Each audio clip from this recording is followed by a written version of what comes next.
Nous souhaitons vous présenter une synthèse des mesures transitoires adoptées par le conseil d'administration de la Fédération française roller et skateboard sur proposition de la commission sportive roller hockey pour la saison 2021-2022 sur les compétitions nationales roller hockey.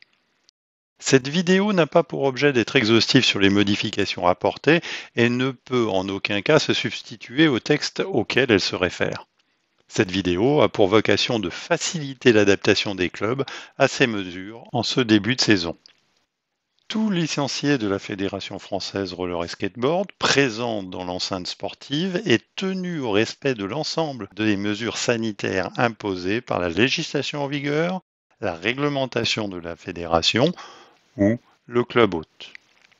Tout acte ou geste volontaire opéré par un joueur au cours de la rencontre qui serait contraire aux prescriptions sanitaires ou présentant un risque manifeste de contamination est sanctionné par une exclusion. Cela sanctionne notamment les crachats, les contacts délibérés en dehors du cadre habituel de la pratique, une altercation physique ou une bagarre. Pour les championnats de Ligue Élite et National 1, les listes des joueurs que les clubs doivent fournir avant le lundi 14h précédant la première journée du championnat sont élargies de 20 à 30 joueurs, dont 4 gardiens, pour cette saison. Le principe de la sélection d'athlètes est étendu entre deux clubs pour l'évolution des joueurs ou joueuses U21 et U22 dans des niveaux de championnat senior non présents dans leur club. En Ligue Élite, National 1, National 2 et en Coupe de France, le nombre de joueurs minimum pour une rencontre est réduit à 6 joueurs de champ et un gardien. Pour les championnats de Ligue féminine et championnats U20, la commission sportive roller hockey pourra adopter une formule de compétition qu'elle jugera plus adaptée aux implications de la situation sanitaire, et ce, pour les féminines, quel que soit le nombre d'équipes inscrites. La participation à 2 championnats différents au cours d'un même week-end est autorisée. Attention, les autres restrictions continuent à s'appliquer, notamment la présence du joueur sur les listes de Ligue Élite ou National 1 ou le nombre maximum de matchs disputés dans un championnat de niveau supérieur. D'autre part, il est impératif que le temps de récupération et de repos réglementaire soit respecté entre les rencontres pour protéger la santé du joueur.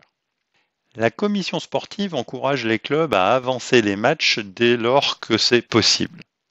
Si 2 clubs ont la volonté de s'accorder pour avancer un match de championnat afin d'en assurer la réalisation, ils peuvent en faire la demande au service compétition. La demande devra se faire via le formulaire de demande de report de match et ne sera effective qu'après validation du service compétition. Des dérogations aux plages horaires réglementaires de match sont prévues en cas de couvre-feu pour tous les niveaux de championnats nationaux. Dès lors qu'une équipe locale ou visiteuse est dans une zone contrainte de couvre-feu, les horaires de début de match peuvent être modifiés au samedi dès 14h ou dimanche entre 10h et 15h. Toutefois, en cas d'impossibilité de modification des horaires d'un club local non impacté par le couvre-feu, il appartiendra au club visiteur de s'organiser pour respecter le couvre-feu auquel il pourra être soumis à son retour. En cas d'accord entre les clubs concernés et sous réserve de validation par le service compétition, les matchs peuvent être libres de plage horaire. À l'identique des mesures adoptées l'an dernier, pour certaines situations exceptionnelles en liaison avec la situation et les contraintes sanitaires, un report de match peut être envisagé. Le report fait l'objet d'une analyse et d'une décision au cas par cas. Sans entrer dans le détail que vous retrouverez dans le texte adopté par le conseil d'administration de la Fédération française roller et skateboard, je vous rappelle quelques exemples de situations exceptionnelles concernées.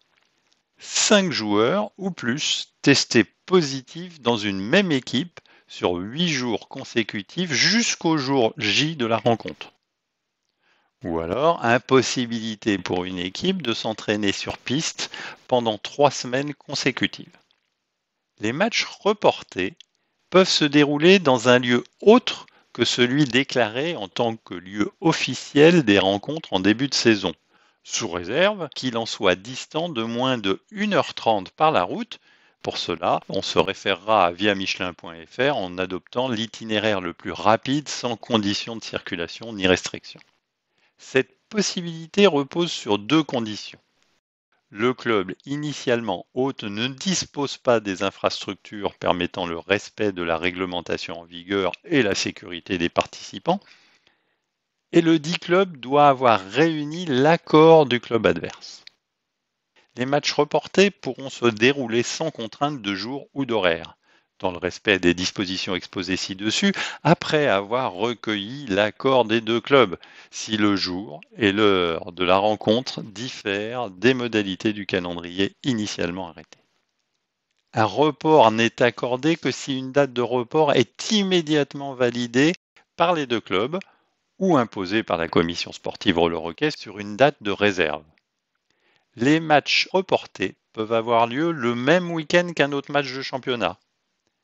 Les matchs reportés devront se jouer impérativement avant la dernière journée du championnat, date de réserve comprise.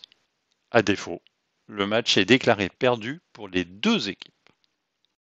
Tout en vous rappelant que cette vidéo n'a pas pour objet d'être exhaustive sur les mesures transitoires adoptées et qu'elle ne peut en aucun cas se substituer au texte auquel elle se réfère, la commission sportive Roller-Hockey vous assure par ces mesures de sa volonté de favoriser la reprise de la pratique des licenciés et le bon déroulement des championnats 2021-2022.